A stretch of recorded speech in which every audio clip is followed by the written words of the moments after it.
Hello guys, welcome to selection classes. आज हम लोग 11 अक्टूबर के करंट अफेयर के ऊपर डिस्कशन करेंगे। ये करंट अफेयर जितने भी गवर्नमेंट एग्जाम्स हैं सबके लिए बहुत ही ज़्यादा इंपॉर्टेंट है। रेगुलर करंट अफेयर पाने के लिए चैनल को सब्सक्राइब करें। यदि आप चैनल पर नए हैं तो चैनल को सब्सक्राइब ज़रूर करें और बेल आइकन को क्लिक कर दें, जिससे आपको नोटिफिकेशन मिलते रहेंगे। तो चलिए शुरू करते हैं आज की करंट अफेयर को। आज की पहली करंट अफेयर है वर्ल्ड मेंटल हेल्थ डे। ठीक है, विश्व मानसिक स्वास्थ्य दिवस कब मनाया जाता है? तो 10 अक्टूबर को। ठीक है, कब सेलिब्रेट किया जाता है? 10 अक्टूबर को सेलिब्रेट किया जाता है। दुनिया भर में मानसिक स्वास्थ्य के मुद्दों के बारे में जागरूकता बढ़ाने और मानसिक स्वास्थ्य के समर्थन के प्रयासों को बढ़ाने के उद्देश्य से मनाया जाता है। इस बार की जो थीम थी 2020 की, मेंटल हेल्थ फॉर ऑल थी। ये जो मानसिक स्वास्थ्य दिवस है 1992 से सेलिब्रेट किया जाता है, 1992 से मनाया जाता है। World foundation for mental health की पहल पर यह दिन मनाया जाता है। अब जो अध्यक्ष हैं world foundation for mental health के, वो हैं इनग्रिड डैनियल। कौन है? इनग्रिड डैनियल है। और world foundation for mental health की जो स्थापना की गई थी 1948 में। तो 10 अक्टूबर को कौन सा दिन सेलिब्रेट किया जाता है? विश्व मानसिक स्वास्थ्य दिवस। विश्व मानसिक स्वास्थ्य दिवस। हाल में ही डीआरडीओ ने ओडिशा तट के समीप व्हीलर द्वीप पर, ठीक है, कौन से व्हीलर द्वीप पर एक नई एंटी रिडक्शन मिसाइल, कौन सी anti radiation missile Rudram first का जो है सफल उड़ान परीक्षण कर लिया है। तो याद रखना, ये ओडिशा तट के समीप व्हीलर द्वीप पर इन्होंने ये परीक्षण किया है। इस मिसाइल को Su-30 Mk-1 लड़ाकू विमान से लॉन्च किया गया था। रुद्रम डीआरडीओ यानी कि defence research and development organisation द्वारा विकसित की गई भारतीय वायुसेना यानी इंडियन एयरफोर्स की पहली स्वदेशी एंटी रिडक्शन मिसाइल है। ठीक है, पहली स्वदेशी एंटी रिडक्शन मिसाइल। तो याद रखना कि हाल में डीआरडीओ द्वारा रुद्रम फर्स्ट का जो सफल परीक्षण किया गया था किस द्वीप पर किया गया था? तो ओडिशा के व्हीलर द्वीप पर। अगली करंट अफेयर है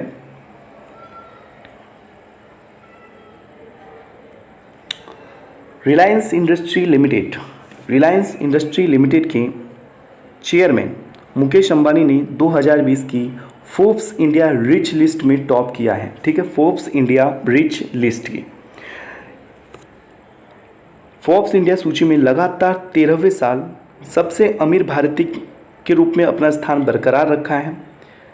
इस बिजनेस टाइकून ने अपनी कुल संपत्ति में 37.3 बिलियन डॉलर का इजाफा किया और इनकी कुल संपत्ति जो है 88.7 बिलियन डॉलर हो गई, यानी 88.7 बिलियन डॉलर, जो पिछले वर्षों की तुलना में कितना प्रतिशत बढ़ गई? 73% इंक्रीज हुई है। और दूसरे स्थान पे जो रहे हैं अडानी ग्रुप के गौतम अडानी। ठीक है, तो याद रखना फोर्ब्स इंडिया रिच लिस्ट में किस व्यक्ति को सबसे अमीर भारतीय का स्थान दिया गया? तो वो हैं रिलायंस इंडस्ट्री के मालिक मुकेश अंबानी।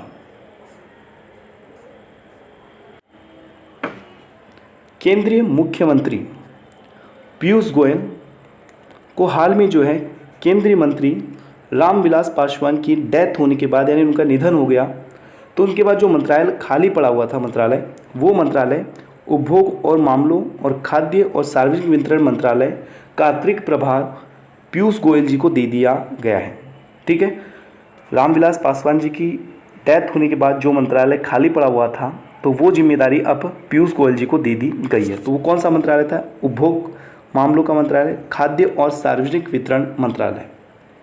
वैसे भी पीयूष गोयल जी रेल मंत्री और वाणिज्य और उद्योग मंत्री के रूप में इन दो मंत्रालय को संभाल रहे हैं। तो याद रखना कि उपभोग मामलों और खाद्य और सार्वजनिक वितरण मंत्रालय का अतिरिक्त प्रभाव जो है पीयूष गोयल जी को दे दिया गया है।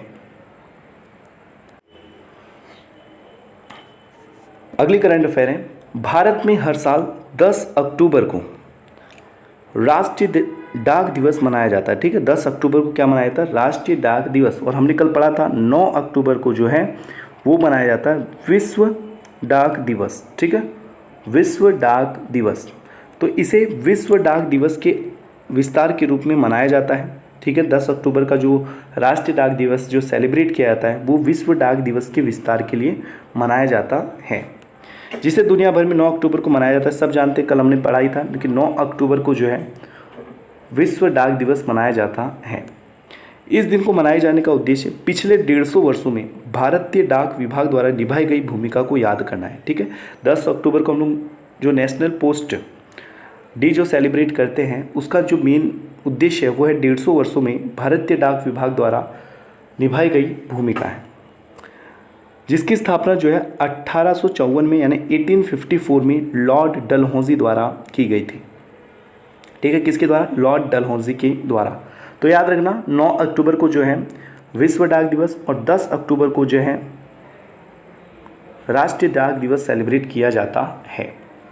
आई होप आपको वीडियो पसंद आ रही होगी, और यदि आप चैनल पे नए हैं तो चैनल को सब्सक्राइब ज़रूर करें और ज़्यादा से ज़्यादा चैनल को शेयर करें। हाल में जो है के उषा का निधन हो गया है। हाल में के उषा का क्या हो गया है? निधन हो गया है।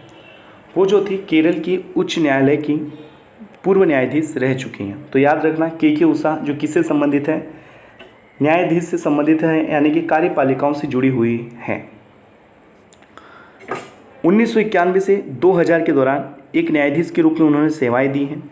2000 से ईस्वी 2000 से केरल उच्च न्यायालय का मुख्य न्यायाधीश नियुक्त किया गया था। ठीक है, 2000 से 2001 तक जो है इन्होंने 1 साल तक अपनी सर्विसेज दी हैं केरल हाई कोर्ट के अंदर।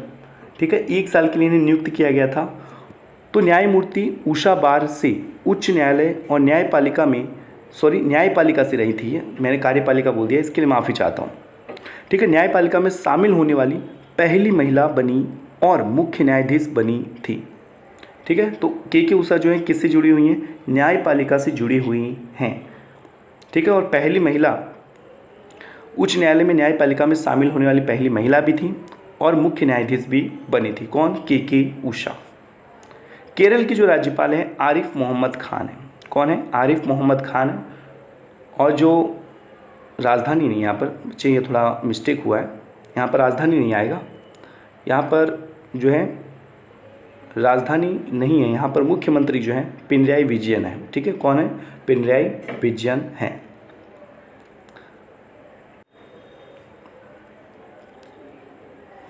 हाल में उत्तराखंड के मुख्यमंत्री त्रिवेंद्र सिंह रावत ने उत्तराखंड में देहरादून के वीरचंद्र सिंह गढ़वाली, ठीक है, वीरचंद्र सिंह गढ़वाली सभागार में मुख्यमंत्री सौर स्वरोजगार योजना शुभारंभ की है।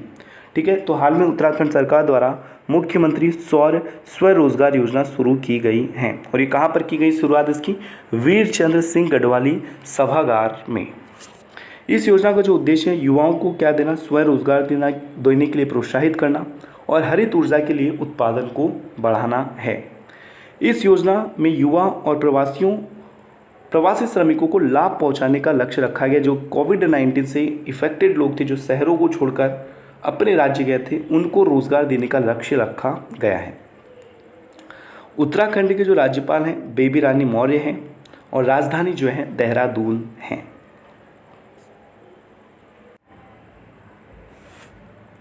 तो विश्व डाक दिवस जो है ये कब सेलिब्रेट किया गया? ये सेलिब्रेट किया गया 9 अक्टूबर से लेकर 15 अक्टूबर के बीच में। ठीक है, विश्व डाक दिवस के उपलक्ष्य में ये मनाया गया है। राष्ट्रीय डाक सप्ताह तो सब जानते हैं, अभी 10 अक्टूबर को मनाया गया। ठीक है, तो 9 अक्टूबर को हमने क्या मनाया है? विश्व डाक दिवस मनाया। तो उसके उपलक्ष्य में 9 अक्टूबर से लेकर 15 अक्टूबर तक यानी 1 वीक तक जो है राष्ट्रीय डाक सप्ताह मनाया जा रहा है। इसका जो मुख्य उद्देश्य है राष्ट्रीय स्तर पर लोगों को और मीडिया के बीच में डाक सेवाओं की भूमिका और गतिविधियों के बारे में क्या फैलाना? जागरूकता फैलाना। इसलिए जो है राष्ट्रीय डाक सप्ताह का क्या किया गया? आयोजन किया गया। डाकघरों में क्या है? नागरिक केंद्रित सेवाएं और अनेक प्रकार की नई जो योजनाएं हैं, नई जो पेशकश हैं, उनकी उपलब्धता के बारे में जागरूकता पैदा करने के लिए ऑनलाइन अभियान भी चलाया जाएगा। यानी कि लोग ज़्यादा से ज़्यादा डाक सर्विसेज का यूज़ करें। ठीक है, पोस्ट सर्विसेज का यूज़ करें। यूनिवर्सल पोस्टल यूनियन का मुख्यालय जो है वो है स्विट्ज़रलैंड में। कहाँ पर है? स्विट्ज़रलैंड में है। और जो इनके हेड हैं वो हैं बिशार अब्दी रहमान हुसैन। और यूनिवर्सल पोस्टल यूनियन की जो स्थापना की थी हेनरिक वॉन स्टीफन ने की थी। और यूनिवर्सल पोस्टल यूनियन की जो स्थापना हुई थी 9 अक्टूबर 1874 में। ठीक है, 9 अक्टूबर 1874 में। अगली करंट अफेयर है भारतीय नौसेना द्वारा, ठीक है, भारतीय नौसेना के द्वारा इंडियन कोस्ट गार्ड और केरल के तटीय सुरक्षा में लगे सभी हितधारकों के साथ जो है सागर कवच, कौन सा? सागर कवच नामक 2 दिवसीय तटीय सुरक्षा अभ्यास किया गया। ठीक है, कौन सा? सागर कवच।